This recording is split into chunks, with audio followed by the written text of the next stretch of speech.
ask Mayor Pro Tem, Colonel Lebo, to lead us in the pledge. I pledge allegiance to the flag of the United States of America and to the republic for which it stands, one nation, under God, indivisible, with liberty and justice for all.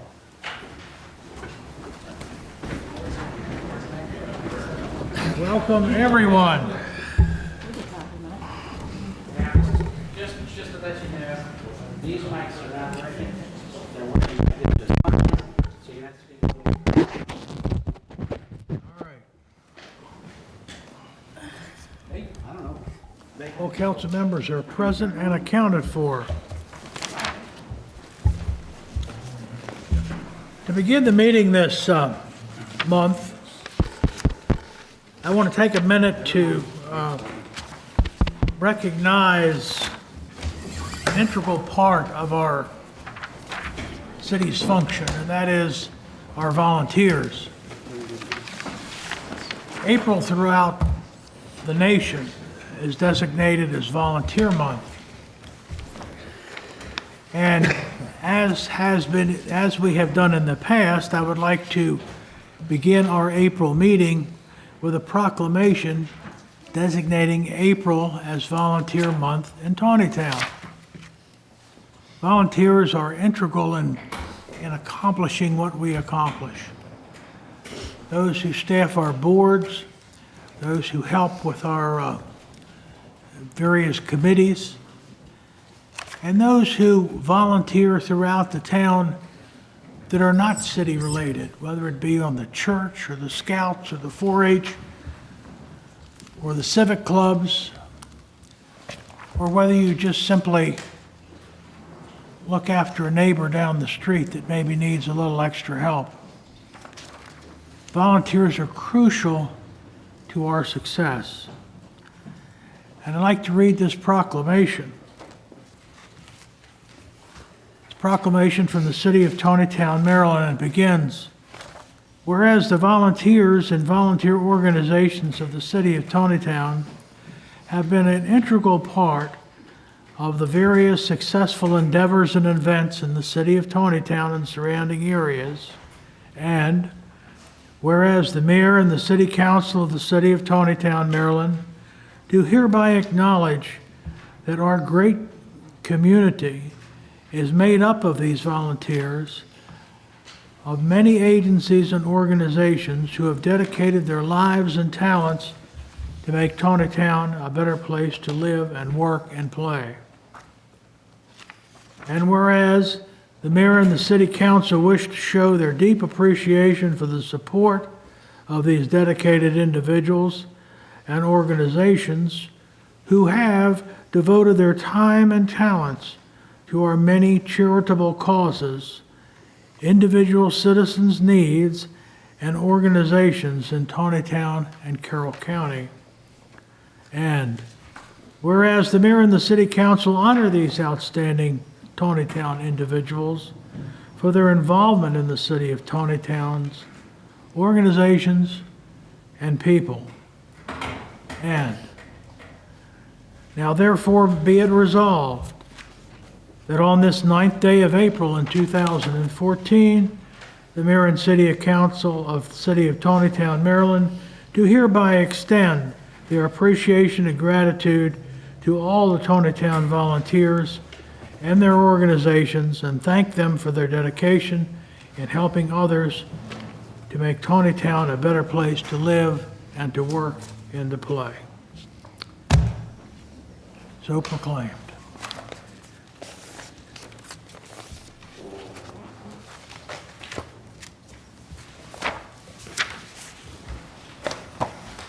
Our next order of business tonight is to review the Developers' Rights and Responsibilities Agreement Amendment. We have a public hearing scheduled. Does anyone care to speak on this issue? This is an extension of the Developers' Rights and Responsibilities Agreement Act for Meads Crossing, which will expire. We've extended it for an additional 2 years? 1 year. 1 year. Anyone care to speak?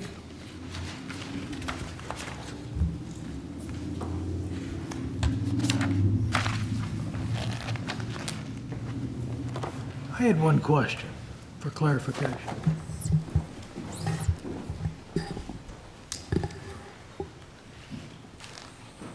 Should Meads Crossings be sold to another developer? Is this DERA transferable? Yes. So in Yes. other words, a new owner could assume the provisions under this DERA. Correct.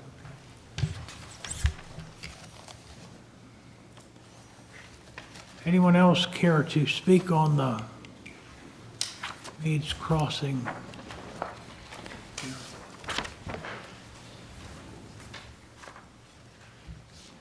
Leave the hearing open till approximately 8 PM in case anyone else comes. And then we'll close that hearing. Next, there's a review of the minutes for the March 5th meeting, the March 10th meeting, and the closed meetings for March 4th and March 10th. Anybody have any additions or corrections to these minutes for Monday night?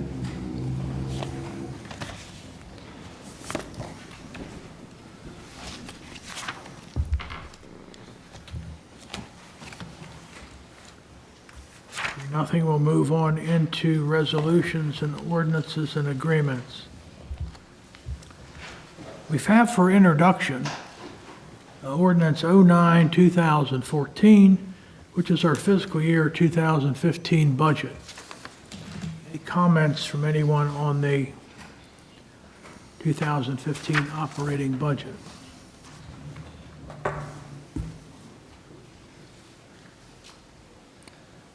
Next, there's Resolution 2014-07, the Carroll County Hazard Mitigation Plan. This is a revision or an updating of a plan that we approved in 2006. Does anybody have any question on that document?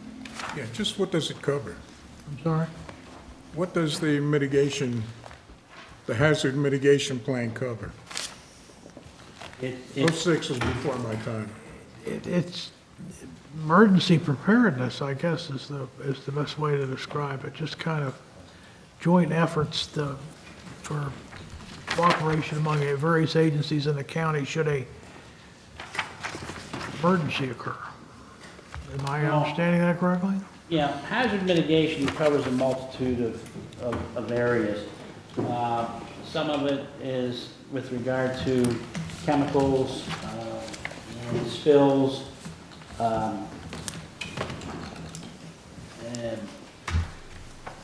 that's primarily the kinds of things it covers. Is like, you know, we got a railroad here. Train Tips. train pulling LP gas derails, and we got to evacuate a part of the town. We work with the Right. county, Yeah. in cooperation with the county to have that done. Chief and I both reviewed this in its original form, I mean, the updated form, and we both are. All right. Monday, we'll be asked to adopt the annexation of Resolution 2013-18 Stumptown Road. Is that going to be ready for us? No, it's not, but you'll see under new business, I believe, there's another, oh no, under agreements, there's an agreement that we need to talk about. So you'll get to that in a couple minutes. It's on here twice. It's the annexation agreement amendment is 4 items down. You've got two places, so, yeah, that's why. Right. So the action on the item will be tabled, but there'll be an agreement that we're going to talk about. All right.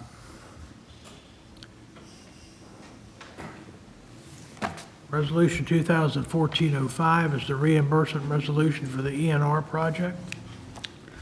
Any questions on that? I have a question, probably to you, Jay.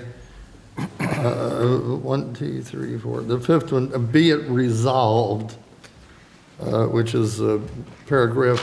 Okay. Bonds that proceeds of the bonds will be sued or used. Used. So it's written by the lawyer. That's what I was thinking. It's spell checks, everything turns into sued, okay? No matter what you write, it all turns into Your sued. spell check's about as good as mine. Right. I figured the lawyer wrote it, Right. so it's sued. Yeah, that's a word. So the purpose of this, just to give a recap, is Well, it's not so much, I think I know what it is. Yeah, okay. I just worry about that word. that we want to pay ourselves back for any money we advance. And you know we're going to borrow money, and that's going to happen in a few months. Yeah. But any money we spend before that, we have to pass this to make sure we can pay ourselves back. That's it. Okay.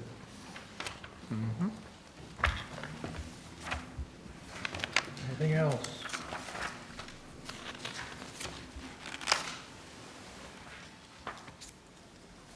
Next is the water allocation for April. We consider each month. We don't consider for April each month. We consider water allocation each month. The expiration date on the resolution.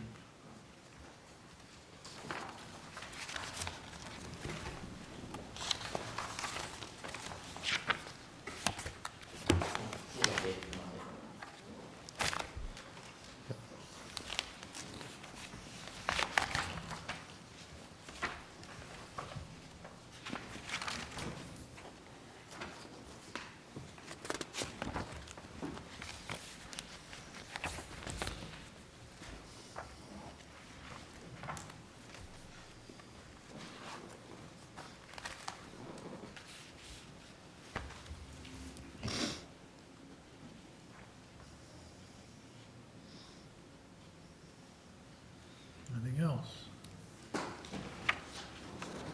All right, we have for approval the Developers' Rights and Responsibilities Agreement for each crossings pending the outcome of our public hearing. This is still ongoing. Stumptown Road Annexation Agreement Amendment. Okay, you know we have tabled this, the prior resolution for many, many months, because when we went through the hearing process, one of the comments we received was maybe the city should get an easement to put a sidewalk in along Stumptown Road.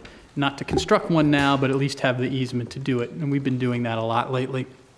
So to make that happen, we need to amend the annexation agreement, because if we vote on the annexation and it's not in there, then we can't enforce it. So I talked to the one gentleman who owns one of the properties, who is kind of speaking for the property owners. He's supposedly telling the property owners, the two of them, what's going on, about what it is, and I've sent them the agreement that you have. After you approve it, I'm going to send it to them. They know in concept. They don't have the actual agreement yet. And basically, the bottom line is they have to give us a right-of-way, and it's measured from the side of the road, and it's for a sidewalk if we ever decide to construct one. And that's pretty much it. So they need to agree to it, and they need to sign it, and then it needs to be recorded, and then that will allow you to move ahead on the annexation. On page 1 of the First Amendment, paragraph 1. Second line, easement measuring 10 feet from the center line of Stump Road. Okay, the other one, the second one reads, It should be from the curb, from the curb, that's the way the other one reads, okay? but the first one reads from the center. Center line, right? 10 feet, the other one is 10 feet from the property Yeah, boundary. from the boundary line. It should, they both should be consistent with boundary line. So what you're going to do on Monday is you're just going to approve it saying, yes, we like this. And then I'll send it out to the property owners and get them to deal with it, and then it'll come back to you for final approval. So,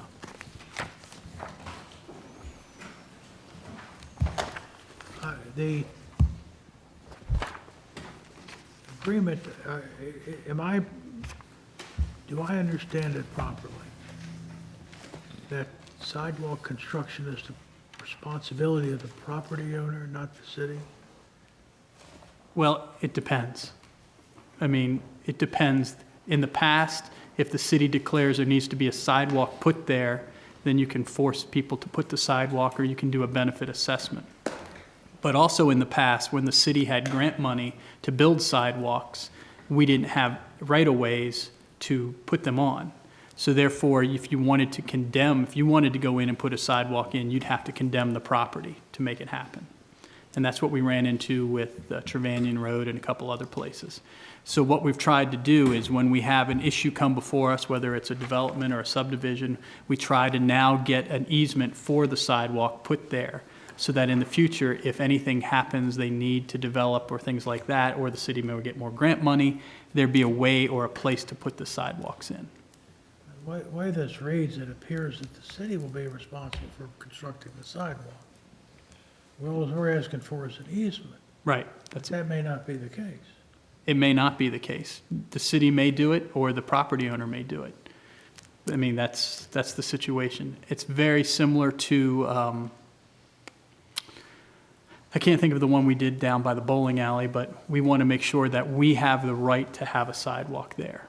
Once we have the right to have the sidewalk there, your ordinance then can require people to do it. But in the past, if you recall, when we did the safe routes to school, we weren't going to require anybody to pay anything. We just wanted the right to put sidewalks there, and we didn't have any.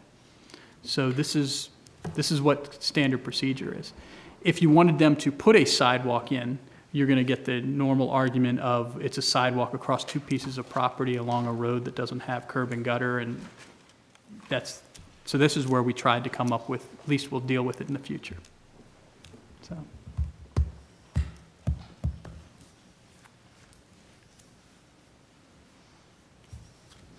Any other questions?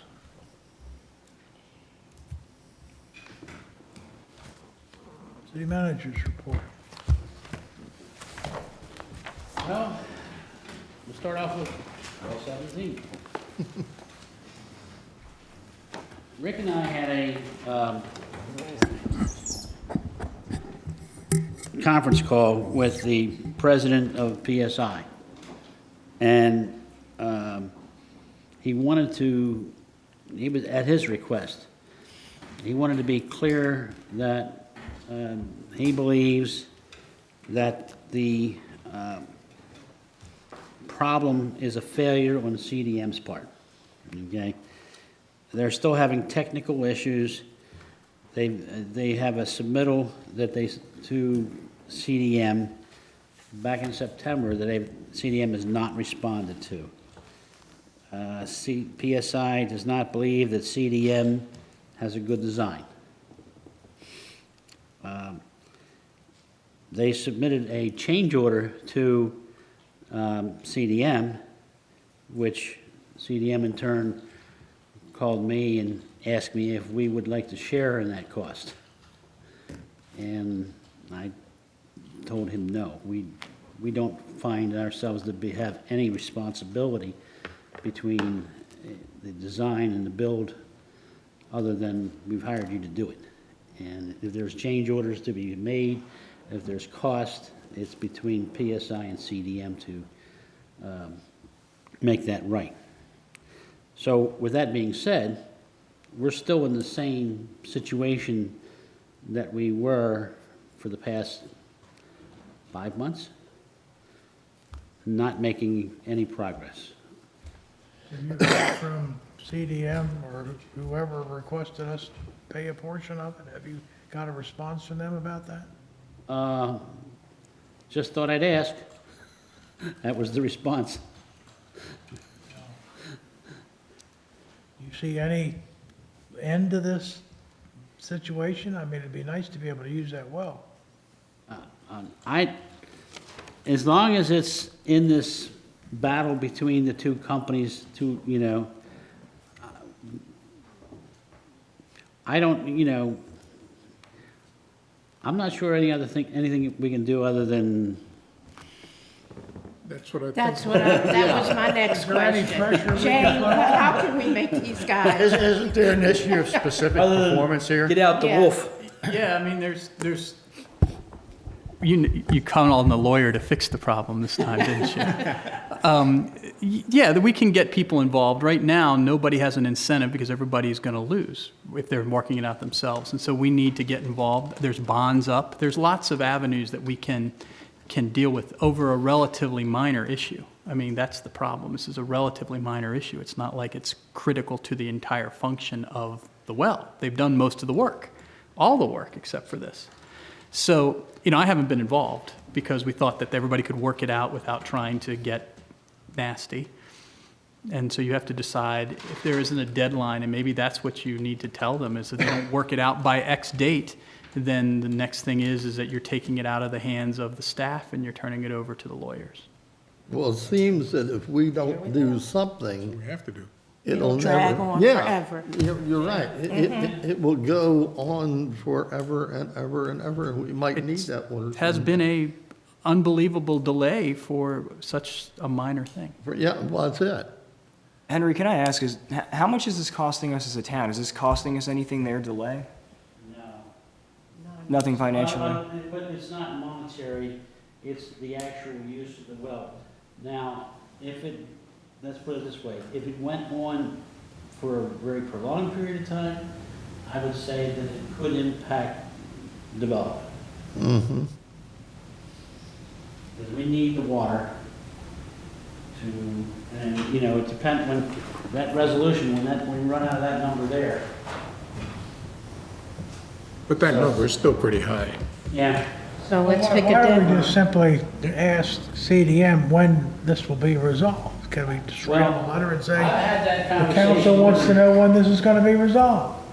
I've already had that one 2 or 3 What did I tell times. you? Well, how about with the other And- people? But if you remember some of my previous reports, it's next month.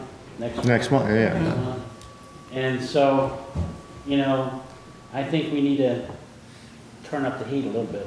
It's deadline time. I think it's time for Yeah. Yeah, a letter from either the mayor or the city manager stating that if we don't get results within a month, we'll have to turn it over to legal. yeah. And he's good. He only knows one word. Pursue the that's- contract requirements. Sue? Well, that'll scare them. Yeah. He's ready now. I'm ready, okay. All right, what I'll do is I'll draft a letter for your signature. And I think, personally, I think that I've been dealing with them, and I think if it comes from the mayor, it might have a little bit more. I'll be happy to sign it. And I think the time has come where we have to start looking at other Time it on. avenues other than CDM Smith. Yeah. Great. We've got to pursue that. This has been dragging for more Months. time than we need Well- on a design that, And part of this conversation,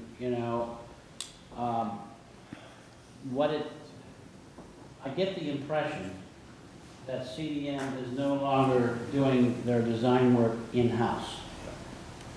And they're farming it out to reduce their staff. And so we're no longer dealing with, one person. There's the CDM, there's who's ever designing the thing, and then there's PSR. Yeah, well, it seems We're like, dealing with CDM. We're not dealing with their I was gonna subcontractor. say, that's their problem. I understand what you're saying, and I agree with what you're saying, but that's the problem, is they're farming out the work.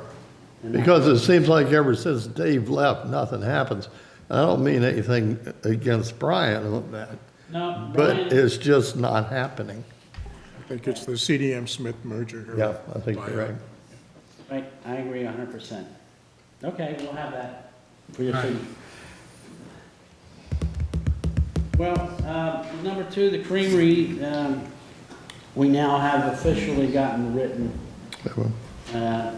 rejection. And I think, we've talked about getting together again on a regular basis. And I think, that should be a topic of discussion as to what to do. Your suggestion to use it for storage, Rick's looking into that. But the first response back to that was, well, we're gonna have to put a door in there. And my response was, well, let's get an estimate, because either way, it's gonna cost, So I'm not so sure we wanna invest in a door that you guys may decide to demo. Southern And it may States, cost me the same amount of money that would be to put the tarp or the shed over top of the problem, so. Rick's looking into that right now. Employee manual, hey, we're still chugging away on that. Getting closer, Getting closer. slowly. It's not like well 17 of it. Now, there's not much to say about the preparing the construction inspection RFP. That will be finalized more towards when we get closer to going out to bid. We'll have a little bit better feel for what's really truly going to be required in that. I basically what I've done though is that's been passed through several eyes, and to me, what I did was I basically gave that to MDE because I wanted to be sure that all of their requirements were fulfilled in the RFP, so that we would qualify for the reimbursement and grant money that they have for that. How close are we to being able to go on the street with it? MDE still slowing down their response? Well, yeah, I don't know if we've got a final approval or the 90% design yet. No. No. I talked to Brian about it a week or so ago because he's pushing us. He's saying, when can we bid this? And I said, we can't bid this until we find out about MDE, when they do that. So he said they have everything that they should need to grant a construction permit, which is one aspect of what we're dealing with. But we still haven't gotten a concrete response about the percentage of the funding. And we need that.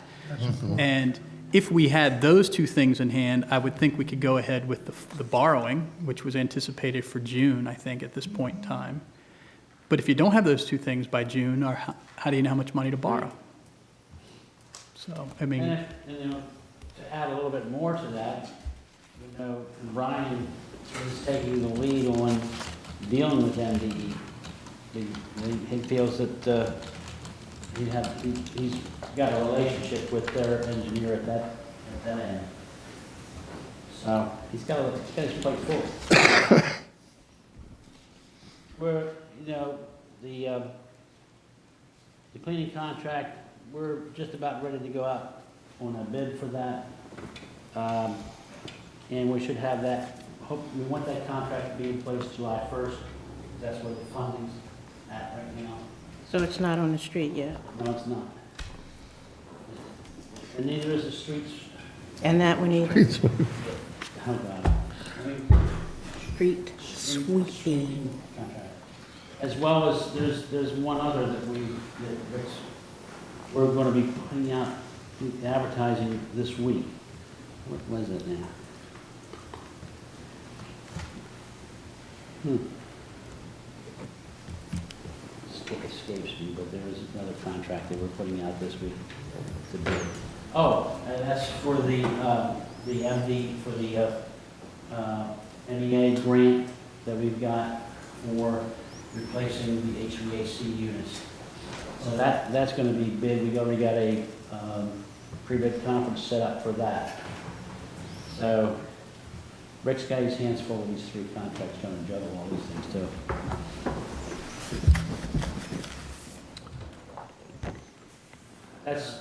That's, and the reason it's taken a little bit more because, what I'm doing is trying to get the staff, department heads to understand how to put contracts together, how to do the RFPs. So some of these are a little bit new to them, especially this media man, because they have, again, requirements, and make sure that all the requirements are in there. You recall the last time we did this, we had a problem. It wasn't us. It was contract. With that, any questions? Any questions for Henry or on the departmental reports?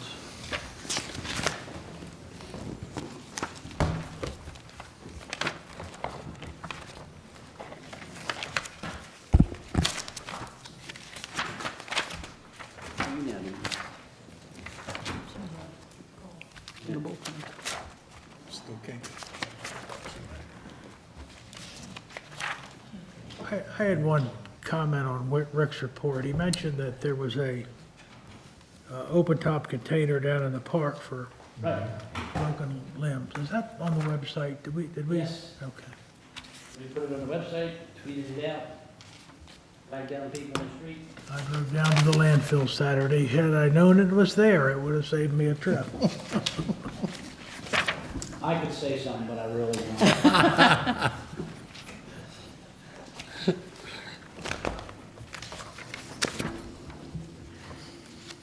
And I thought before I left, gee, it was nice to have that mulch pile there where you could just go dump that stuff. All right, let's move into the legal report. Okay, I only have one item that isn't already on the agenda, and that deals with the towing issue for code enforcement. I sent you all a memo back in January about how we're going to start doing towing. And remember, we wanted to increase code enforcement, and we wanted to do more towing. And the issue we always had was storage. And at that point in time, we talked to one of the local haulers, one of the local towers, to say, hey, would you be interested in doing something? Because what we're interested in is some type of fixed cost, some type of hands-free. You know, we call you, you go pick up the car, you charge a certain amount, and then you handle it from there. And at that point in time, remember, we talked about it a little bit at the retreat. We said, hey, this sounds like a great idea. Then the theory got, well, maybe we need to have it secured. You know, maybe there needs to be a fence, and there was no fence at that point in time. So the hauler we were talking to, or tower, whatever you want to call it, he came to the planning commission and got his site plan waiver, because a fence of that sort would require that. And that brought a little more attention to the subject, and it became an issue of, well, is the city going to participate in the cost of erecting a fence? And that's where we all left it, was, you know, how's the city going to do that? Am I supposed to figure out some deal where we pay ourselves back for all the towing that he does? You know, we don't do a tremendous amount of towing, and it takes a lot to reimburse for a, you know, $10,000 fence. So that's where we left it. Since that time, another local tower has expressed interest in this. And at that point in time, that tower said they wouldn't need a fence. Again, I'm not getting this directly. It's coming third hand to me. But that was interesting enough to the staff to say, you know, maybe at this point in time we need to do an RFP. Because we had said maybe it would be a sole source deal. But now if we have two local people who may or may not be able to compete, may or may not be able to offer, we don't know how much it would cost, but should we do something with an RFP? And again, the RFP where we've had them talked about before, nobody responded. Now it's changed. We have some requirements. You know, they have to do kind of hands-off. It's got to be in-state. There's got to be some issues. But the question that I have for you all to decide on Monday is this something you want to direct for an RFP? Do you want to do some type of solicitation? How do you want to go about doing it? That's the question. Nobody's told us their price. That's good, because if we're going to do a bid, we don't know that. But we do know of the fence issue, and we know that the one we were talking about said they expect city participation in putting a fence up. And that led us to other discussions of, well, if we have to pay to put a fence up, why wouldn't we just use the creamery storage area and tow our cars there? Many uses. The question, obviously, if people would have is, hey, I thought you had an impound lot. Why can't you use that? It's fenced and ready to go. And we really can't use that for these types of towings because then it interferes with the chain of custody for the police type of towings. So that's why. We want to solve the problem without creating a lot of expense to do it. And the second person that was interested also went to planning and zoning on the advice of the zoning administrator and also got a site plan waiver. So people are interested. I guess it's just a matter of formulating it. To me, that would be a good thing to bid, because there's a lot of people out there with roll-offs that would like to have more business. So it probably would be something that would attract a lot of attention. But that is true, but how many of those people have the impound lot? That's the thing. And we already know the problems we've had about this towing business. So we need someone who's willing to tow everything. And they're gonna have the problem of collecting the money from the person whose car was towed. Well, that's the rub of this whole thing, is that if the car that was towed is good, they'll be right there to pay, and everybody gets paid. He gets paid, we get paid, life's good. If the car that was towed is junk, Nobody then They send you a theory thank you note. there has to be some mechanism for how you dispose of it, because the theory we were working under was, well, the hauler keeps the junk car and can dispose of it any way they want, and that takes care of their price, and we're not out anything. So we don't make money, but we don't lose money. But there might be a little hitch in the fact that we can just say, here, keep the car. We may have to step in and actually do that salvage title, like we do with other junk cars, but that can be worked out. All right. Anything else, Jay? Nope, that's it.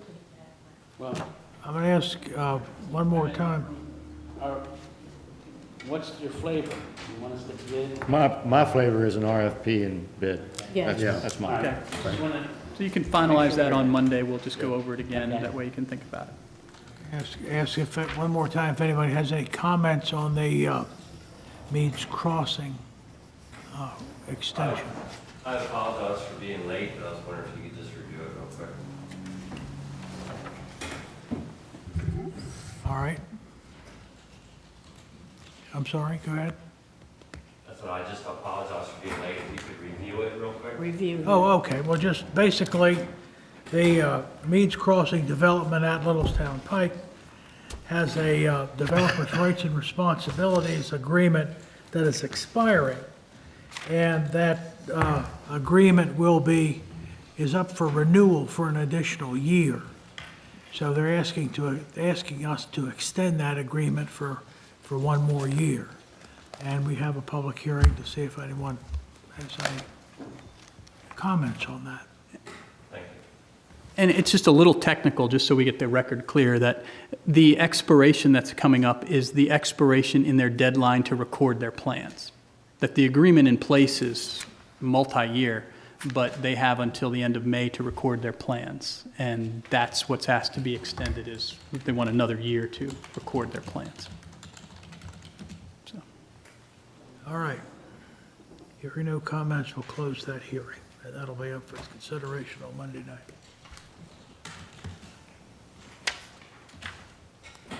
Unfinished business. Anybody have any unfinished business to come before the group?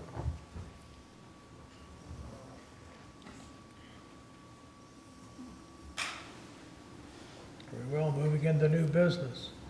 Monthly financial report is in your packets. Anybody have comments on the monthly financial report?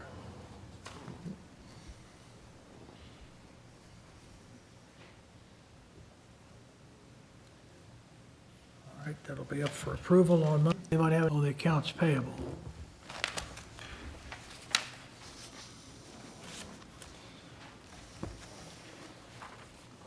All right, hearing nothing. Also in your packet is the floodplain management ordinance. Comments, Phil, on that? okay, Yeah, well, I just have a question. Sure. Real quick. Who put in the foot or the side notes? There's The- initials, several different people. Yeah. Where did they originate from? nobody in town. I didn't think so. Right, they're all MDE or FEMA so far that have done that.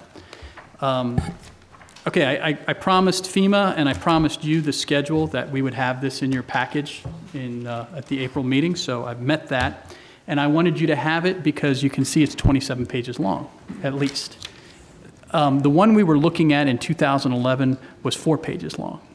So I don't know what the difference is, and I know it's not the typesetting or the spacing, okay? There's a lot of words in there.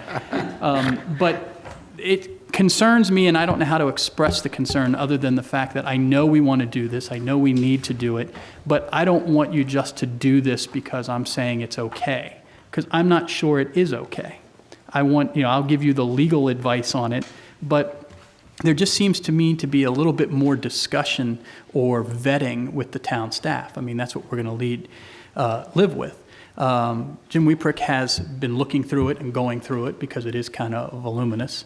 They made it clear when you saw in the very beginning that if we change anything except for the word Taneytown, that we have to get it approved by FEMA and everyone else. I'm concerned whether we need input from our engineer because maybe we don't understand some of the terminology in there of what it means. So it is not an effort not to do this. It is just an effort to make sure we really understand it, which is why I brought it up under new business, why it doesn't have a ordinance title and things like that. But I wanted to give you some positive notes. So I said, well, what do other towns who did this on time, remember we never did this on time, what do other towns do this? So I looked to the big brother down the street of Westminster, and theirs is identical, at least from a cursory reading. I mean, it's set out the same, it has the same length, it has the same headings. I haven't looked at the detailed words of one next to the other, but they adopted something of this size. So it's not completely unusual. It's not just us. This one is a model that the state is pushing. It is not the county model. And the state is telling us that the county model is more restrictive. So the state one is actually friendlier to the property owner. I haven't seen that yet because we haven't gone through the whole pages to make that happen. But one of the big issues that we all had was if you own a property in the floodplain and you want to expand or build something under the county model, you cannot do that. Under the state model, you can under certain conditions. So that would seem like that's the way we want to head, is we don't want to be as restrictive to people's on their properties. The hidden landmine, or maybe it's not hidden, but you know what is going to happen, is in the definition section where they talk about where it's applicable to. We all know what the FEMA floodplain maps are probably going to look like, but this is more encompassing than that. These are for the local area maps as well, and we don't have them all mapped. So when something gets mapped, this applies to it, and that's a big question of what it would be. There's no way to map those right now, okay? And so what I mean is areas like, I can't think of what's the street up there, not Bison or Buffalo or something like that? Bison, yeah. One of those streets, they have a creek behind it. Well, that would be a local floodplain area. It's not a FEMA area, but it's a local floodplain area, which means this would apply. And so what are the implications? Not anything new. I mean, we've told you this, but now we actually have black and white words to explain it. So what are you looking for Monday night? I'm really not looking for you to do anything except take this and study it so that next month we can come back with an ordinance that uses that. It's pared down. I mean, the first couple pages are going to be changed and things like that to say, hey, this is what we changed from what you saw. And so I figured since it was 27 pages, you can read one a day and be set for next week, for next month. One a day. One a day. Well, one is a signature page, okay? That's not a big deal, right? So part of this, we may not even use, is that what you're saying? If we don't use it, then we got to get FEMA approval not to. Approval. Right. Well, because I had a question like number 4 on page 30. Under limitations on use of fill to elevate structures. Right. It says be sloped no steeper than 1 vertical to 2 horizontal. What's 1 and 2? Is that feet, inches? Right. Those are the things we have to find out. Yeah. The parts we're not going to use are like the first and the second page where they go into all the purposes and all that. I mean, we're going to narrow it down to be something that is actually going to be code book ready. But all those technical details, somebody that knows how to do this stuff needs to look at it. That's why- That's not me. So. Your suggestion of the engineer, I think, is Yeah. perfect for this. Right. So Jim's handling the in-house review and certainly could expand it to CDM. My thought would be we'd have a knowing discussion about this by next month. You know what we're dealing with, we'll know what we're dealing with, and then we can kind of say, here's the things. I would still think that we need to have a public hearing on it and at least put the maps up like we talked about so that people know what maps are involved and everything like that. Jay, have you read through this yet? I've read it. Okay, I've got 2 questions at the outset, if I may. On page 3, section 1.6, it says that in the event of a conflict between regulations and any other ordinance, the more restrictive shall govern. But in the next section, 1.7, interpretation, it says that the interpretation of the application of the regulations are going to be liberally construed in favor of the governing body. I'm assuming that the governing body would be the local government? That's what they mean there, but that shouldn't make anybody feel good that the liberal interpretations of a government is going to be the deal. Yeah. What you're getting on, one of my biggest concerns is it's what's not in here. It's like the easy way out. When you see in the first,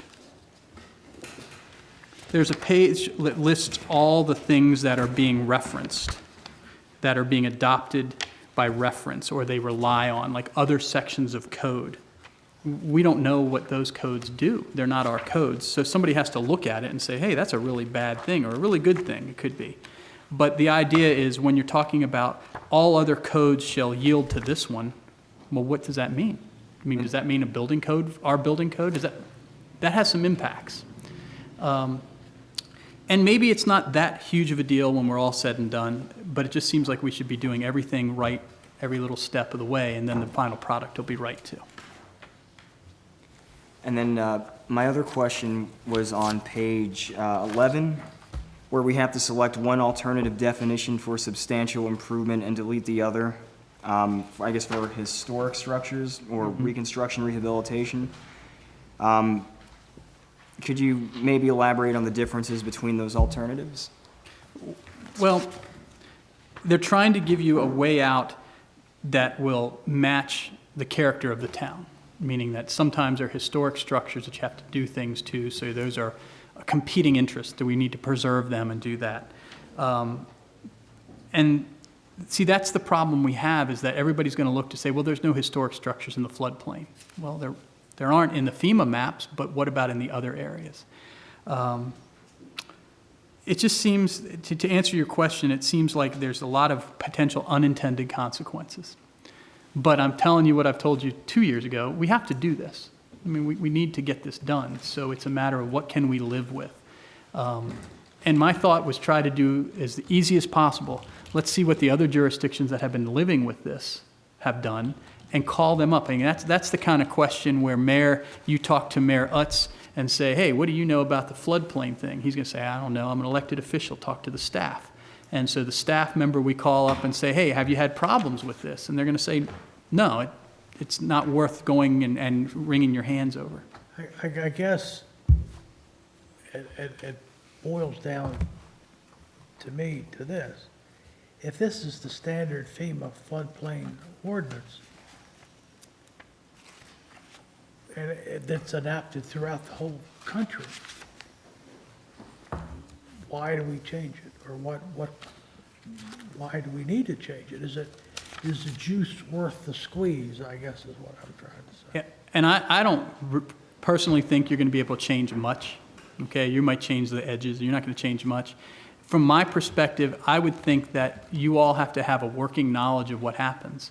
And the staff has to have more than a working knowledge, because people are going to come in and ask, how come you passed this and I can't do X?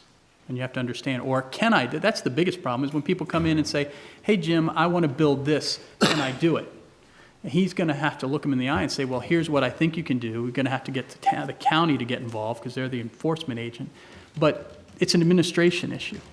It's not a do or don't do. It's a, do we understand what we're telling people they have to do? And I think until you understand that, you know, it's a disservice to do it. But I think you can do that in the next month. We introduce it in May, and you have a hearing and pass it in June if everything looks good. And that's the schedule we told FEMA we would deal with. So. Well, one thing we need to at least take a look at, I agent through found this thing too, is violations and penalties.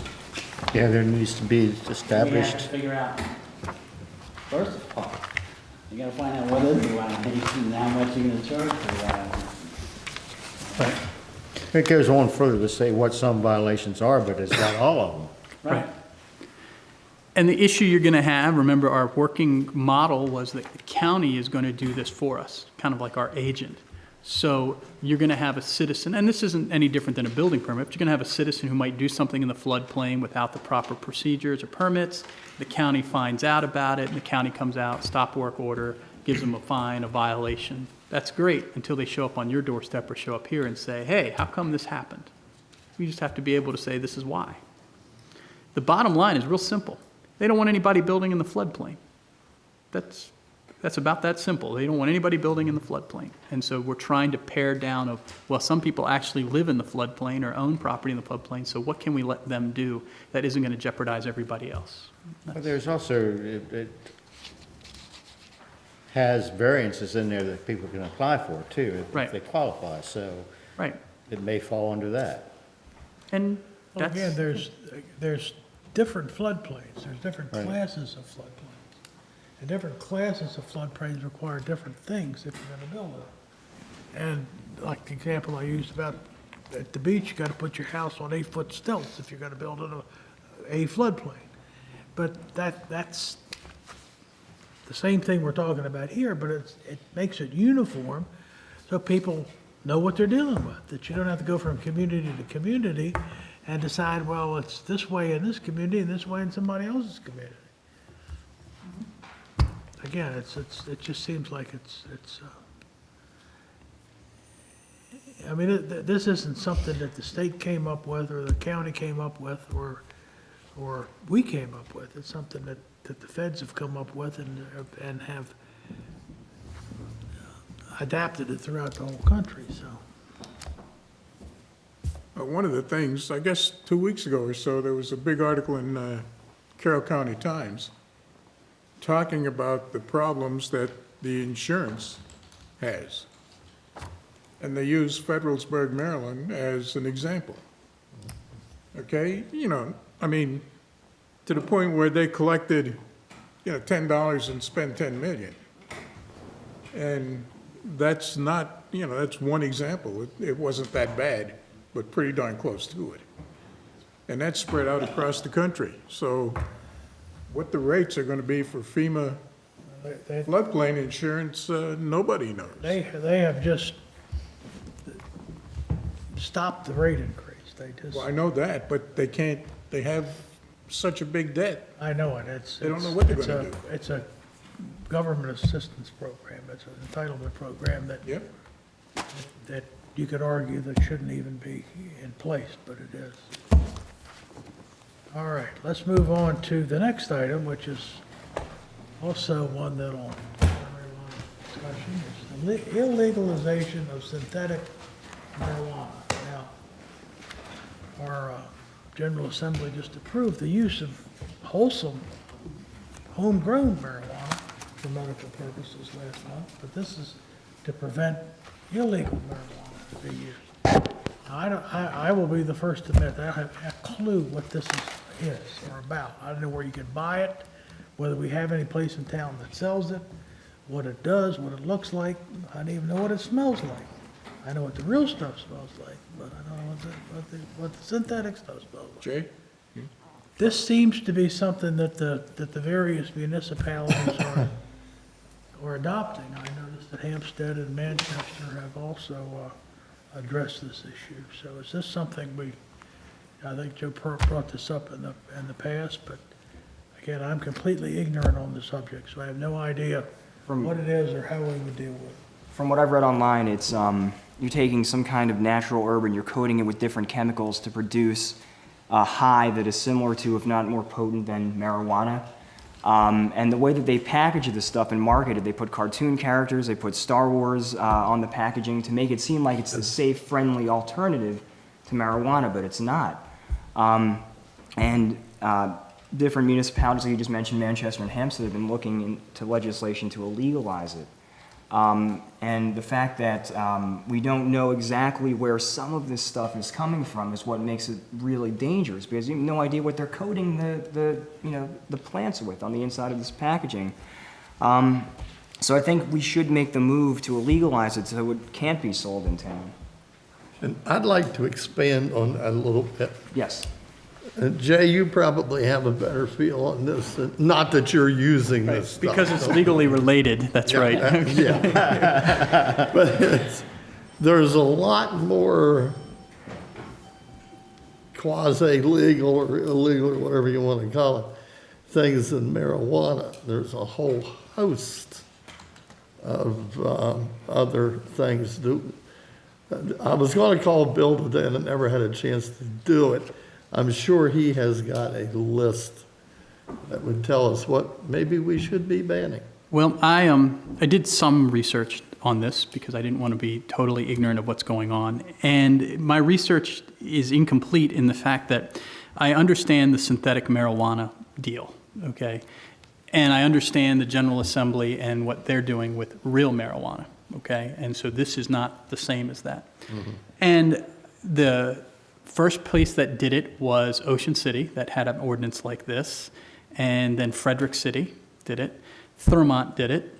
And then I read in today's paper, Hampstead did it. And I was like, wow, all these places are doing this ordinance. This seems like a really good thing. We can just grab onto it. So I called the chief and said, hey, we're thinking about doing this. And it's going to come down to you about this.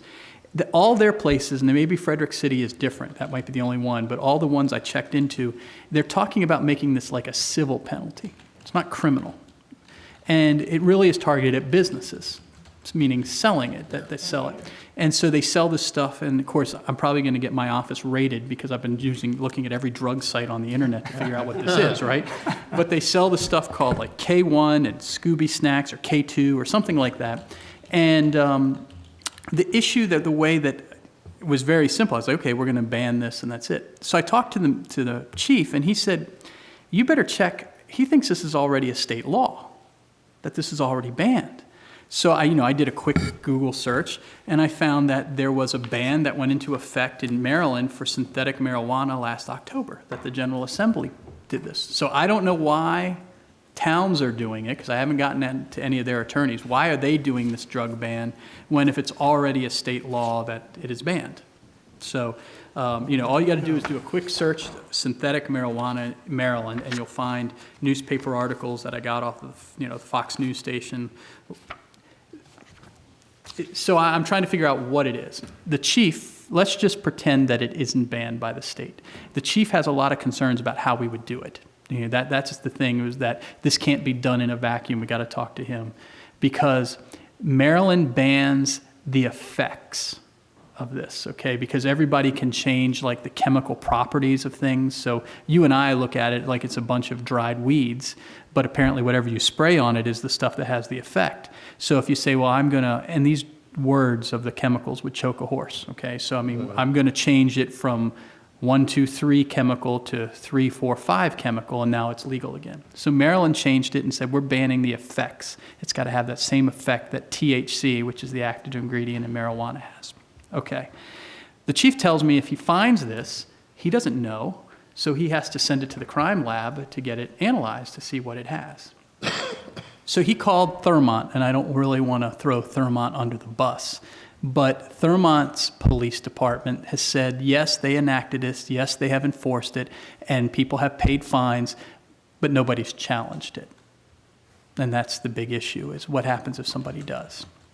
So the question becomes, if this is something you want to do, we need to have a meeting with the police chief, and we need to have a meeting with the state's attorney's office. There's the prosecutor down there that handles drug cases, because we can't make things criminal except for misdemeanors. And if we make them misdemeanors, I don't get to prosecute them. They have to be agreed to be prosecuted by the state's attorney. So there's got to be this cooperative effort. Is the state statute a criminal statute or a civil statute? It's a criminal statute at the state level. So, but then, of course, I talked to the chief again after we read about what the Maryland General Assembly did on Monday, and he's like, so now you're banning the effects of this, but the state is decriminalizing, which is what they did, certain small amounts of real marijuana. So I'm beating you to the punch, because you're going to ask, well, what can we do about real marijuana, right? That's what you're going to ask next. I know that. And you can't do anything about it, because state criminal law it basically supersedes what you all can do, which is my concern, that if there is a state law on synthetic marijuana, that would supersede what you all do on a criminal nature, and maybe it would be a civil nature that you could deal with. So then I asked the obvious question of, I know this is a real important issue, but is it a problem for us? I mean, we want to deal with it before it's a problem, but is it a problem for us? And the chief, he didn't have any feedback or data or anything like that. So my suggestion to you would be that if you want to pursue this, that we bring the chief in, everybody get prepared and read up on the subject, and talk about what is the real issue here and how can it be dealt with. We don't want to go through all this trouble and just create a paper tiger that doesn't do anything. You're probably true there, but I think it's something I'd like to see us follow. I agree with that completely. I think it's worth at least pursuing. Well, I agree, because maybe there's other substances that aren't even being Well, talked about. that's what that we scares could- me more yeah, than You were anything. alluding to that, and Yeah. I'm thinking maybe he may know if there's other substances that we may need to pursue. I think the Hampstead ordinance covers a lot more than synthetic. synthetic Yeah, marijuana. it does. And I think we ought to talk to whoever gave them the guidance too, as to what should be included. Because I read somewhere, Jay, why the municipalities need their own, but I don't recall what it was, okay? That's why they're out doing their own, Right. rather than relying on the state. So, There was a reason, but I can't recall it right now. and I have made the assumption that this is something you would task the police department with and not code enforcement. I tried to make that assumption because he's busy being the floodplain administrator, but whoever is going to I think he enforce was this type. dozing off there until you. He's awake now. But whoever we're going to deal with this, that how they're going to do it, they need to be in the room. So whether it's something you want to do in public and have the chief prepared to, or you want to break a little group out to talk about it, that's it. I can send you the articles I found, but they don't really say much more than what I told you. And the thing I would that like got to my see- attention was the fact that they have found it in Westminster. Oh, yeah. I mean, they were selling it on the store shelves and stuff. Yeah, sure. That's the problem, and where it sells. You know, Well, it's your local sheets. But, and it's like bath salts and things like that too, so. There you go. So, I don't know that you can do anything other than you'd be remiss if you didn't have the chief talk to you. I think you're right Publicly, there. Agreed. I agree. Maybe the idea of having the chief brief the council on whether he considers it a problem and whether he thinks that we need to do it and how he's going to enforce it will be a help to us. Yeah, I think we're, And civil or criminal. yeah, there's a number of things that we have to look at. And, you know, when Henry mentioned we agreed to The other another thing is, offsite, that- we've got to do that, because there's a lot of things that have to come up. yeah, this is a It takes a very, lot of discussion. I could see this could get very multifaceted, but Pardon? multifaceted, a lot of different facets Yeah, to this. You know, want to look at, When do you want the chief? Next well, month. let's set an offsite Oh, offsite? type of thing. Well, Yeah. because then we can take 2 hours, 3 hours if we have Well, to. which leads me, really, remember at the retreat we Right. said, we talked about we would have other meetings. Yes, This would be something that we could probably do for that. sure. Could you all kind of check your schedules and see in the next month or two what would be a good time? I think it's easier if you pick a day and we try to hit Yeah, it. you tell me, I'll be there at that. Pick some date I will. between you and the chief and let us know. Because, you know, we had to have Nancy talk about the DHCD possibilities for low-cost senior housing, and That's, yeah, that would be, yeah, there's a couple things I had. we'd have a good day, Anything else you on know, a full day. Yeah. synthetic marijuana? we probably want the state's attorney, not the state's attorney, but the guy that prosecutes that or somebody to talk. Yeah, Because no point, if they're going to say, we're not taking your cases, I can't do them for you, so. yeah, good. Who is that? Jay? Coyne is his last name, I think. You just put on our road for heaven's sake. Is he related to Dave? Ned Coyne. Ed Coyne. Next, we have the review of the MOU from the county on the NPDES requirements, whatever that means. National That's the- Pollution that's the Elimination storm- Distribution stormwater. System. There's the rain tax.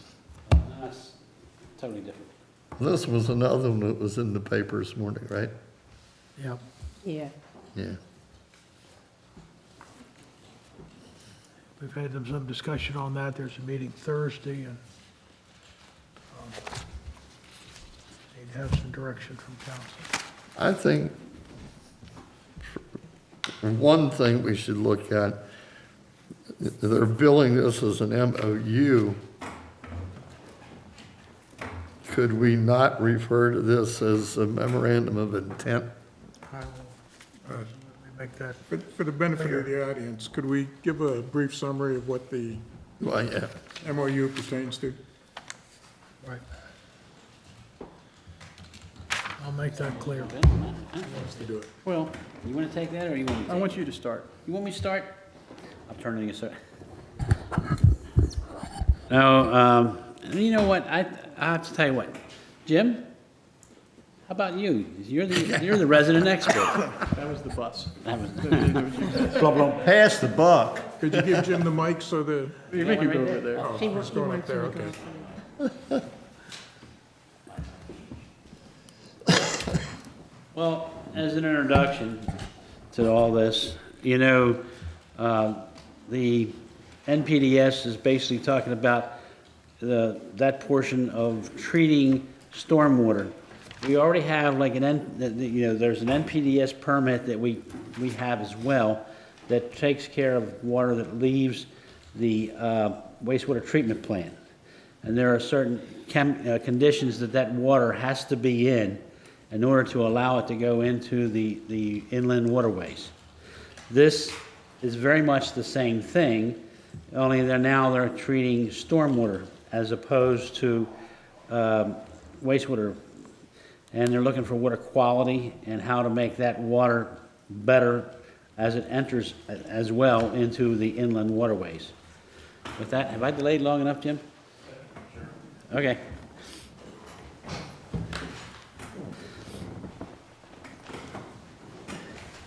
Just to jump in where Henry left off, currently the municipalities hold their own NPDES permits for non-point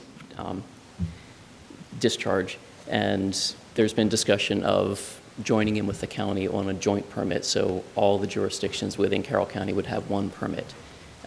We do know that there are going to be these stormwater retrofit projects in our future, and we've been on the Water Resources Coordinating Council, we've been exploring ways to do a cost-sharing program, and basically the county is willing to, has expressed an interest in helping out the municipalities with this cost, and to make this a little bit easier administratively, the idea of a joint NPDES permit was also discussed. So the idea of this MOU, or if it ends up being a memorandum of intent instead of understanding, would be basically for the mayors and the county commissioners to commit to the principles that are in there, which now I'm flipping the wrong page here. Basically says that we're looking into the joint permit, cost sharing for these retrofit programs, and that we're going to develop an operating agreement, which is kind of the big component that's got a lot of question marks right now. And in the draft memorandum, you'll see there are some blanks as far as the cost sharing, so certainly that would need to be ironed out before anybody signs it. But really, big picture-wise, joint permit, cost sharing, and we need to develop an agreement that lays out all the responsibilities, obligations, and for both the county and all the municipalities. And the intent would be for there to be one agreement that each jurisdiction signs the same agreement. So, they're trying to avoid having Hampstead have a different agreement than Taneytown, different than Westminster, and so on. So the idea basically is that we're all going to be in it together, work cooperatively like we are now, but because of the increased costs with these retrofit programs, to be able to formalize things a little bit more with the cost share and to be under the umbrella of one permit instead of multiples. Jim, let me go back over it again. Like we said, and I think we're in agreement here, the memorandum of intent, and then this business where it's fill in the blanks, I don't possibly see how he's got enough courage to sign a blank check. So could we not also there say we agree with the concept until we actually get those blanks filled in? That's certainly something we can take back to the county, to modify the wording there. So, and there's of course also the possibility that the county may come up with numbers to fill in. Well, they may before that, but blanks. if they But if don't, if that does not happen, then more general language may be appropriate. That at least shows that, yeah, we're interested in it. We want to do it, but we want to know what we're doing before we do it. Certainly.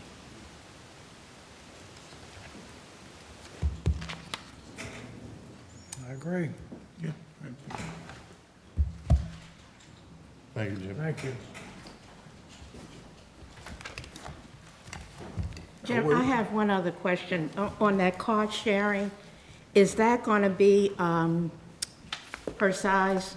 I know you're not there yet, but per size of the municipality, or everybody paid, 10 and 2, whatever number?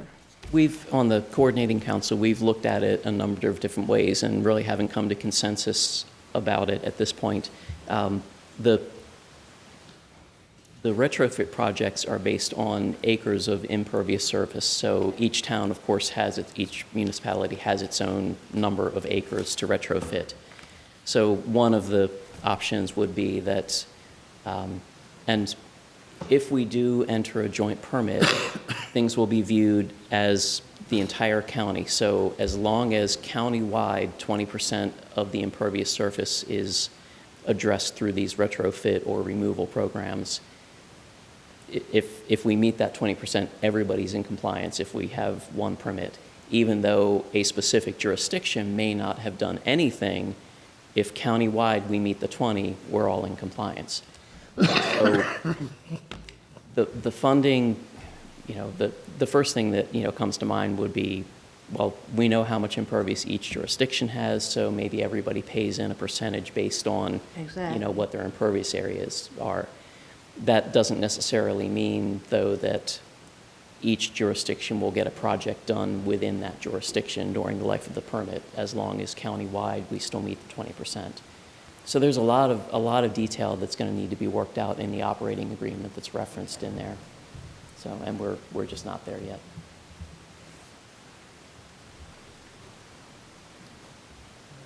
Monday night, you'll need a motion as to what you'd like done.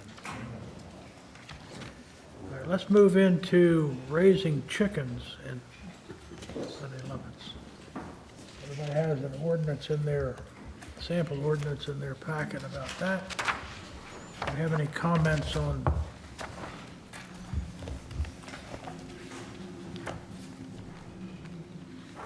Letting the camel's nose or the chickens go under the tent. Can I thought it was a good ordinance. I like it. Me too. If it's anything, it could be. It's the same thing we were emailed, correct? It's exactly the same as the one Yeah. that got emailed to us. I thought it was Because I didn't good. get that in my packet, I just got these guidelines here. But I did read that, and I thought that was a good place to Yeah. start. Yeah. When I put this together, I contacted Maryland Municipal League, and they sent me a bunch of sample legislation from other municipalities within the state, and then within other states as well. So when I was kind of putting these together, I approached it with 3 specific ideas in mind: the rights of the property owner, the rights of the neighbors around them, and then the well-being of the chickens. Because, obviously to do this, there's got to be, a sort of kindness or politesse on the part of everybody involved. So any ideas, suggestions, anything at all, any input whatsoever would be greatly appreciated. You won't say that when I'm done. I have a couple of questions here, and Jay, this is one you could probably answer. If we have people here in town that are renters, can they have chickens? Or do they need the aegis of the owner? I got your problem. I came at it from a different question. Okay, let's use your question. Where it says single-family dwelling, any building that contains one dwelling unit, yada, yada, yada. So when you think of that, what do you think? I think what they intend is a house. Right. A detached house that sits on its own lot, it's like that. But the way it's defined doesn't necessarily mean that. A single-family dwelling, even though we call that multi-family dwellings as a whole, it comes back to, if you rented a house, you probably could do it. Right, we're okay with that. But if you live in an apartment across the street here, Yeah. we don't want you to do that even if it was a condo. Right? We don't want you to have chickens in that house. So I think you fix that by changing somehow the single-family dwelling definition. And, you know, I'll do whatever you want, but the one thing about this ordinance, and the councilman kind of said, is that's a good starting point, is this needs to be matched to our definitions in our zoning ordinance and how we do things, so that it makes more sense. You talk- That would solve your problem. That was the- That might, yeah. Oh, I'm sorry, that was the other legislation, the first set that came out, not the guidelines. Not the guidelines, Okay. but the guidelines, I think, can be worked into it, but if you Okay. say, well, hey, this ordinance is great, put Taneytown's name on it, it's a little bit more. It needs to be tweaked. Another question I have, they're talking about setbacks and all the normal stuff that we normally have. I'm hoping that we can have these fowl in our front yards, can we? We would want that not to be allowed. Okay. So, I mean, I didn't see it in here, but I mean, this is a one-size-fits-all that needs to be Tweaked. tailored, Yeah. okay. And a lot of it should be tailored based on what we have. So there's a part in here where it says zoning districts allowed. Okay, well, we need to figure out what zoning districts are gonna be allowed. That'll nail down the fact of some of the multifamily. And then you need to start saying, well, it can only be in rear yards. Well, that has a definition in our code of what a rear yard is. Okay. You know, as opposed to side yard. I mean, it's already defined, so if we use the right word in this, we don't have to reinvent things. Another question. If we're going to monitor chickens, are there some other animals that maybe we should be monitoring as well? I can think of rabbits. I can think of, I'll tell you something could definitely be monitored is cats, dogs, I'm thinking if the more the merrier. ducks. Yeah, ducks is a good point. Looking for things. You got chickens in the backyard, you'll have ducks in the bathtub.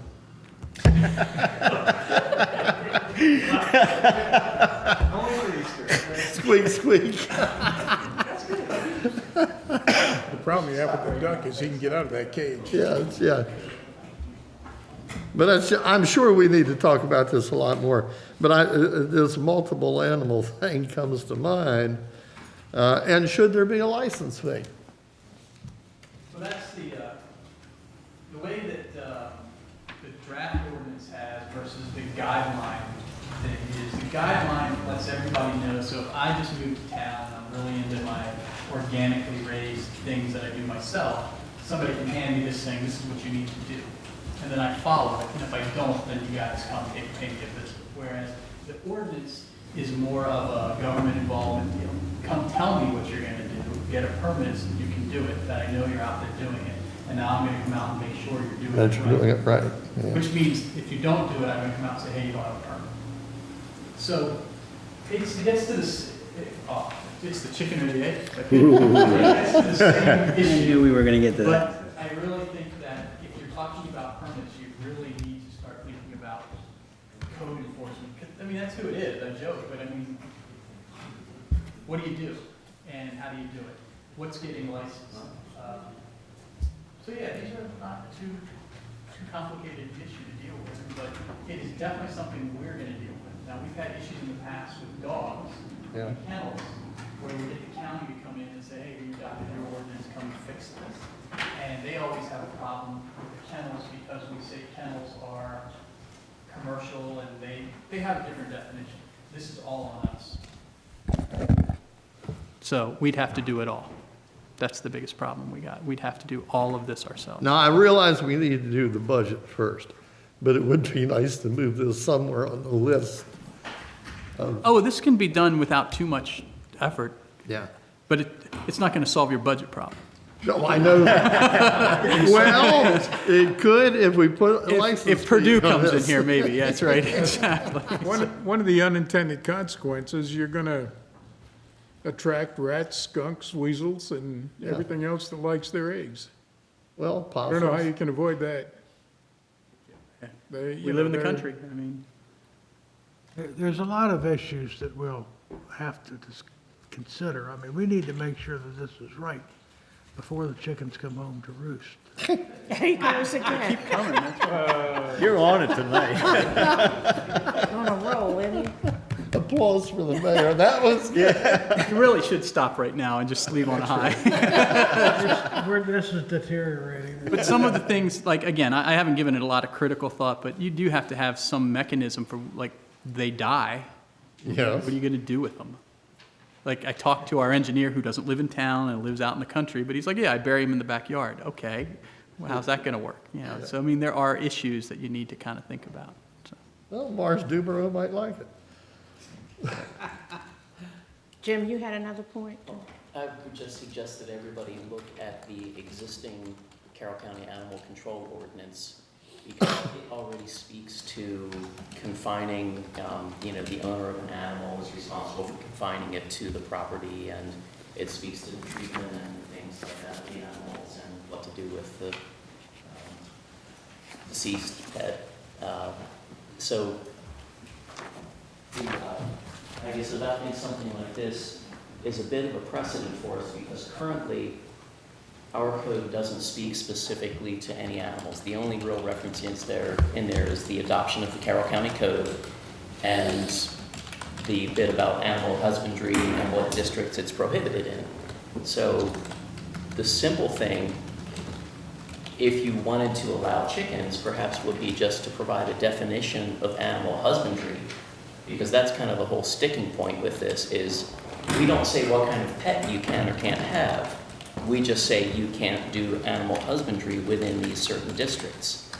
So if you were to define animal husbandry, perhaps to not include the keeping of a small number of chickens, then the animal control code may be able to address the rest of it.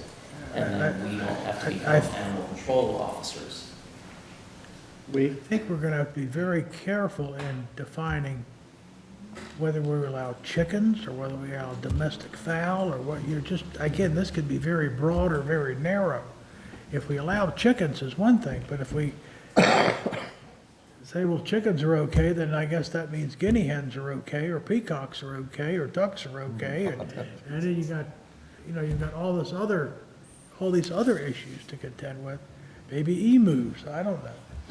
But you've got to decide what we want to do, if we want to do anything. And, personally, I'm having a good time with this, but I wouldn't have any problems with chickens in the backyard. I mean, if that's what somebody wants to do. But we need to be careful that we don't, I'm not going to say it. You'll say something about the fox in the hen house, but I'm not.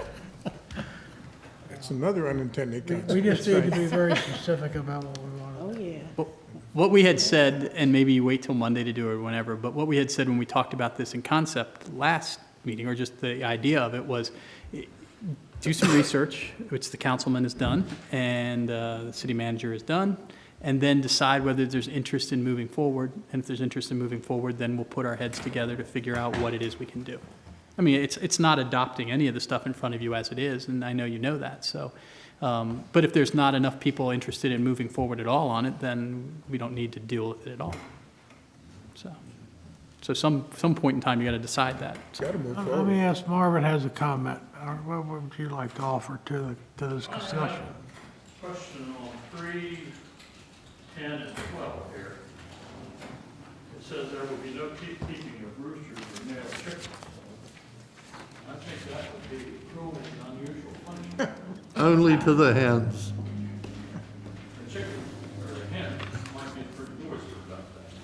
But then the proper confined area for chickens shall be cleaned at least once daily. Now, who's going to police that? The police, the code enforcement officer, or are you going to hire a chicken policeman to do that once a day? 12, no chicken shall be kept in any manner that will present the form of a public nuisance, including, but not limited, to sight, sound, or smell. And I think you should include their foul language. You're getting into the cockatoos. I want to read tomorrow morning's copy of the Carroll County Times. I really do. All right. But I think it's worth pursuing. Yeah, me too. All right, well, let's move on then to the lease renewal for Catholic Charities. This is, See if this has as much conversation as the last 3 or 4. This is the annual renewal that's coming up. Nothing's changed in the lease agreement, with one exception. They got it to us a little early enough this year, so it will run from July 1st to June 30th. That's the only change between the current lease and this one here. This is for the Head Start group down at the, That is correct. Yeah, I think there is a change that's needed. Okay? On page 1, under number 3, common areas, it gives leasee non-exclusive use for various things, including but not limited to parking areas. Number 18 on page 4 gives the leasee the exclusive use of the parking lot located on the property. So I think that needs to be stricken. With number 18? Number 18 on page 4. Okay.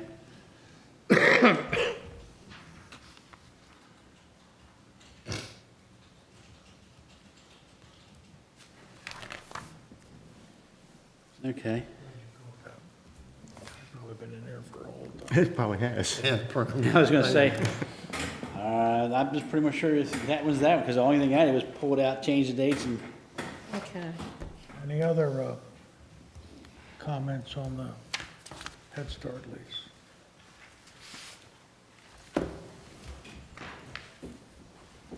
Hearing nothing, let's move into council member report. One other thing under unfinished business that I would like added to the list, okay? That's the receivership ordinance for blighted properties. I think we've got to do something on that. The other night, sitting at the light at Trevanion and 140 and looking across the street at that beautiful property that's getting worse every day, the pharmacy across the street, both of those, in my opinion, meet the blighted properties definition, and that we ought to be able to do something about it. And, you know, we agreed before to look at the city and determine if there's any other ones that would fit into that category, I'm sure there besides the are. two obvious ones. I'm sure we should. And I we should think it's probably time we started something. Study or a commission. I agree.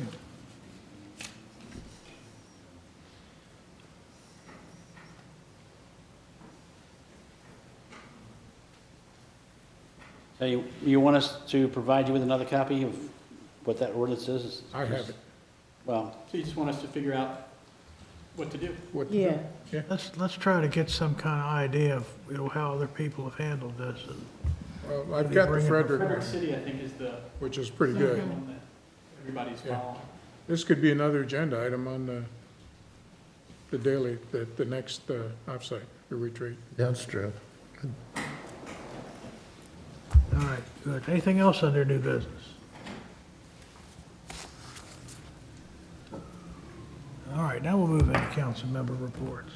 Angelo, do you want to Yeah, go? two things. Wine Fest coming up June 21st in the park. Right now, from what Nancy tells me, we have 6 wineries. Excellent. One from the Eastern Shore, 100% improvement over last year. 2 from Frederick, and 3 from Carroll. We have 2 musicians lined up, and that's all they're going to have. What is it, Charlie Bird, or with the Bird Jazz Combo is going to Bird. play from 1 o'clock to 2, I understand. The young lady that was such a hit last year will be from 2 to 3. And if things worked out and it's enough for a crowd, they'll probably have a jam session between after it's over. So we should have 2.5 hours of good entertainment. It'll all be done in the park, not in the ball field like last year. So it's moving along rather well. And the other point is, week and a half ago or so, I had the privilege of attending a performance of Beauty and the Beast by Francis Scott Key High School drama department. I must compliment those people on the job they did. It was a tremendous effort. The amount of talent at the high school, people don't realize what it's like. And I think this play really caught on because it ran for 4 nights in a matinee. And even on the last night, they almost filled the auditorium.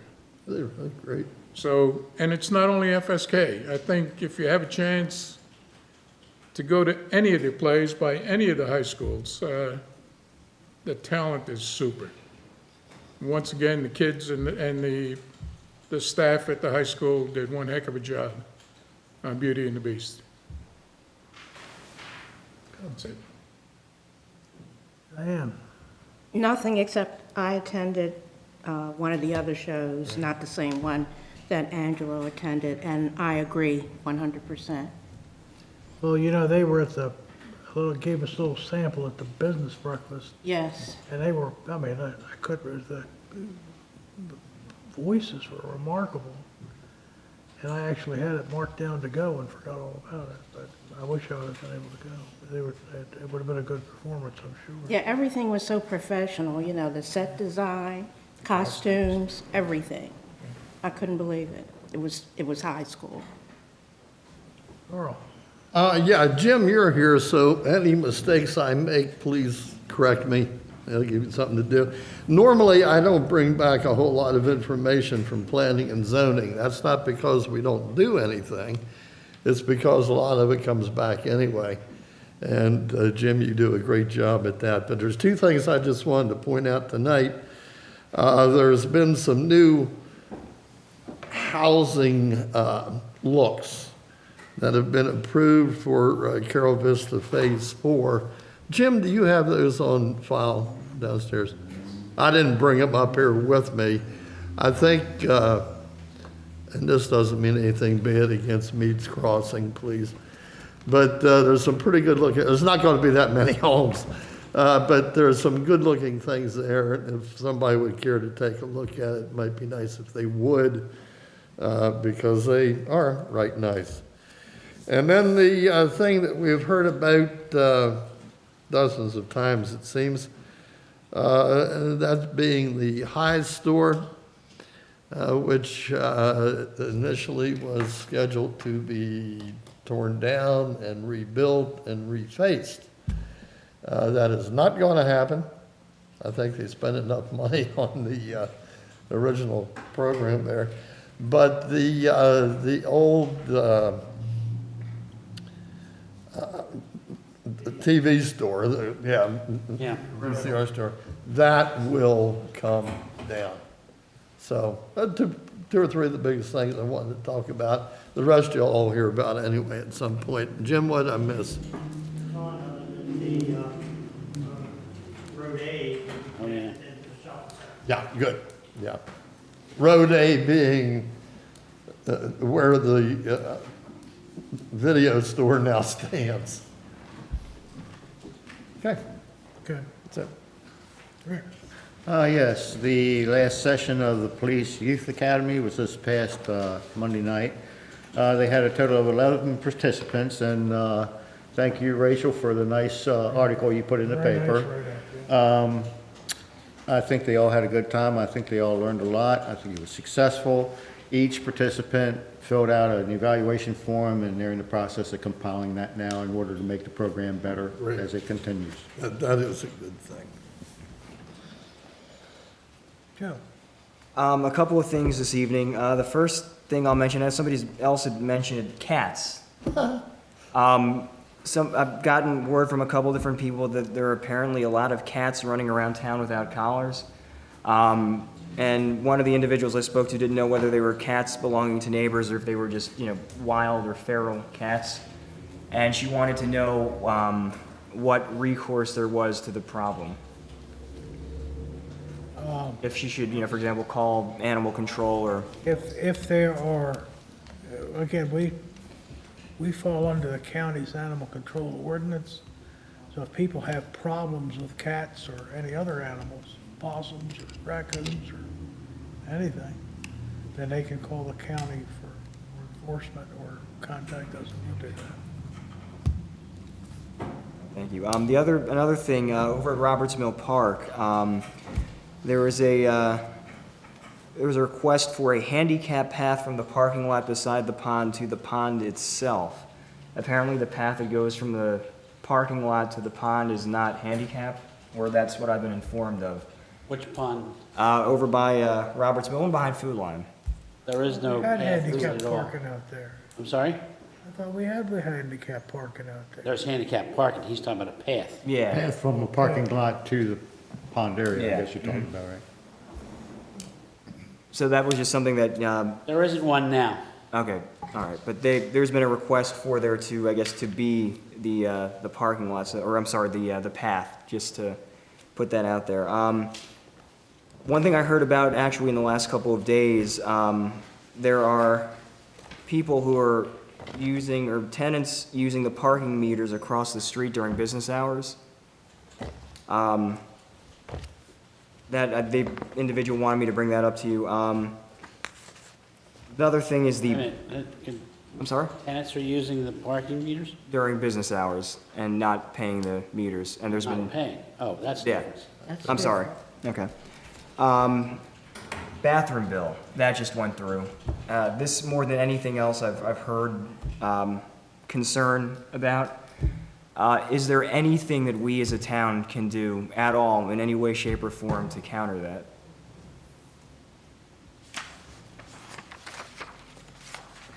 You'll have to explain more what the bathroom. Yeah, I was gonna say. Oh, okay, basically what the bathroom bill is, it was just passed by our legislature, by the state senate, says that, and I'm gonna simplify it as very, as much as I can. If I go into a McDonald's down the street and I decide that day that I feel like a girl, I as a straight man can go and use the women's bathroom, right? I don't have to have any kind of, I guess, cause to say that I'm having some kind of gender issue. I can just say I identify as a female that day and go into the women's bathroom. So people are wondering if there is any way that we can, effectively nullify that for our town. Look into it. Okay. I mean, sometimes you can, depending on what kind of statute they pass. Yeah, I mean, it was a group of, especially, moms who were asking me about this. And fifth thing, I've got one more after this, and I apologize if I'm stepping on anyone else's toes for this. I got an email today about the Taneytown Museum cleanup project on, I think it's going to be on April 26th from 9 a.m. to 1 p.m. And they're looking for volunteers, I guess, to help work on some decks and some landscaping outside. I didn't know if anybody was aware of that. And the final thing tonight is just something very personal. For those of you who don't know, I lost my grandmother last week. And I have to say that, one of the things that I love about living in a smaller town is that there's a sense of community. And when you experience some kind of difficulty or problem, your friends, your neighbors, all sorts of people rally behind you and they give you a kind of encouragement and support that you might not get in other places. And I want to extend thanks to everyone who has stood behind me through the last week.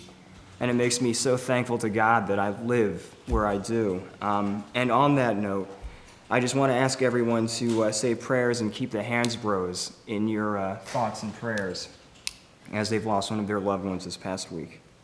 And that's it.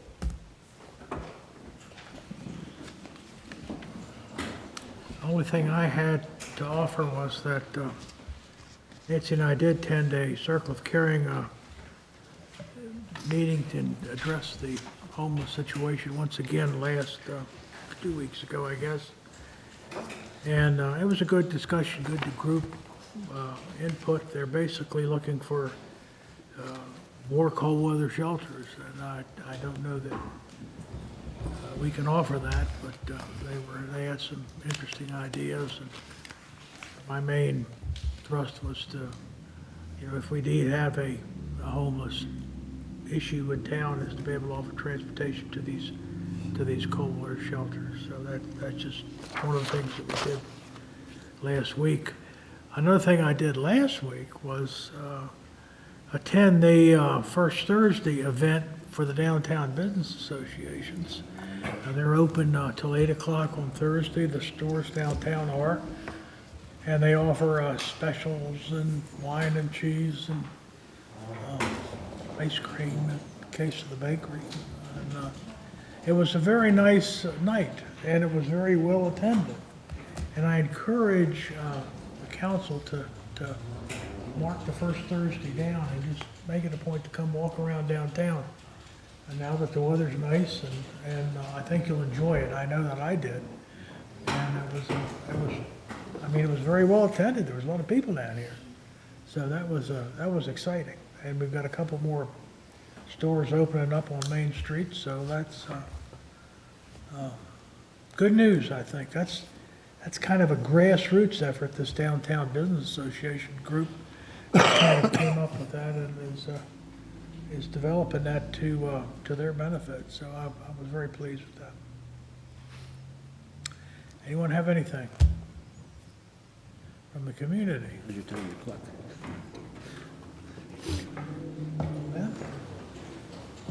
nothing. I guess we need a motion to adjourn. So moved. Second. All in favor, say aye. Aye. Carried. So